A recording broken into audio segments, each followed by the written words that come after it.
Imagine being on a crowded bus while an elderly woman desperately searches for an empty seat among the reserved seats. Her search seems futile, and at that moment, you wonder if anyone will bother to offer her their seat. Teo, a young man with a face marked by tiredness and worries, was deep in thought when he noticed the scene. But what happens when a simple act of kindness unleashes a series of events that change two lives forever? Before continuing, subscribe to our channel and stay with us until the end. Let's take a step back to an afternoon that, although it initially seemed ordinary, turned out to be extraordinary. Teo, a young man in his 30s, was on the bus heading home. The day had been long and burdensome, and the weight of the recent loss of his job was reflected in his dejected look. Every minute of his day was filled with a sense of desperation, and the monotonous routine seemed to envelop him in a grip of anguish. The bus was a canvas of indifference. The passengers seemed immersed in their own worlds, some glued to their phones, others engaged in meaningless conversations. No one noticed the old woman who climbed on board. Her grey hair and slightly curved back revealed an age of experiences and stories, but no one cared to offer her a seat. Miriam, the woman in question, advanced along the aisle of the bus, her face marked by fatigue and disappointment. Teo, unfortunately, could not ignore the scene. The elderly woman was the only one who seemed out of place in an environment otherwise dominated by indifference and haste. Despite his difficult day and the weight of his worries, Teo felt an unstoppable urge to do something. He decided to stand up and offer his seat to Miriam, a gesture that might seem insignificant, but which would set off a series of extraordinary events. Miriam, surprised and deeply grateful, accepted the offer with a smile that lit up her face. "Thank you, young man," she said in a trembling voice. "Not everyone receives a gesture of courtesy like this." Teo noticed the light in her eyes and felt an enveloping warmth in his heart. The kindness she had shown seemed to give meaning to all the fatigue accumulated during the day. "You're welcome, ma'am," Teo replied, trying to hide the weight he carried inside. "I think it's right to help." However, Miriam, sensing the veil of sadness that enveloped Teo, asked him a question that took the conversation to a deeper level. "You seem worried. Is there anything I can do for you?" Teo hesitated, trying to maintain a facade of normalcy.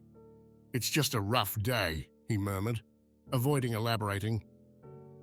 The recent loss of his job had left him in a cloud of uncertainty, and his days had become a constant battle with the sense of failure. Miriam, with a sympathetic look, understood that Teo needed more than a simple, polite conversation. "Allow me to return your gesture of kindness," she said, handing him a small note. "I invite you to come to my house. I would like to prepare you something that will lift your spirits." Teo was surprised by the invitation. "But madam, I don't want to bother you," he replied, embarrassed. "I just need to get home." However, Miriam, with a warm insistence, added, "Today I have some grandchildren who I think would appreciate your company. They are young like you, and I would like you to befriend them." Miriam's warmth and persistence convinced Teo to accept the invitation. "Okay, ma'am," he finally agreed. "If it's that important to you, then I'll come." Despite his initial reluctance, Miriam's gesture had struck a chord in Teo's heart, and he decided he wouldn't refuse.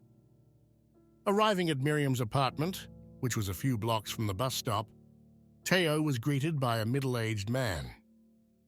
"Hello, who are you?" the man asked in a brusque tone. "Do you need anything?" Teo, visibly embarrassed, replied, "Mrs. Miriam invited me for coffee." The man, with a sarcastic expression, commented, "My mother is always so attention-seeking." This comment made Teo feel uncomfortable, but Miriam, with a radiant smile, promptly intervened. "Welcome, Teo. Come in, come in. I was waiting for you." The warmth of Miriam's welcome helped to dispel some of Teo's discomfort. He followed Miriam into the kitchen, where he found a table adorned with a cake and floral decorations. Miriam, with a joyful tone, revealed, "Today is my birthday. I invited you because this day is special, and I think it's wonderful that you can be friends with my grandchildren." Teo initially felt like an intruder, but Miriam's warm welcome made him feel at ease. While Miriam's grandchildren had not yet arrived, Teo attended the party, appreciating the carefully prepared dishes. Despite the initially strange situation, Miriam's company and her hospitality created an atmosphere of warmth and joy. But the evening took an unexpected turn when Miriam received a phone call. "Mom," her son said into the phone, "unfortunately we can't come today. How about we meet over the weekend?" Miriam's face became serious and disappointed, but she replied kindly, "Okay, I'll wait for you then." Teo sensed Miriam's sense of disappointment and realized how important this day was to her. However, he tried to maintain harmony and praise the lovingly prepared meals. Gradually, the atmosphere became lighter and more joyful, thanks to Miriam's kindness and her ability to make every moment special.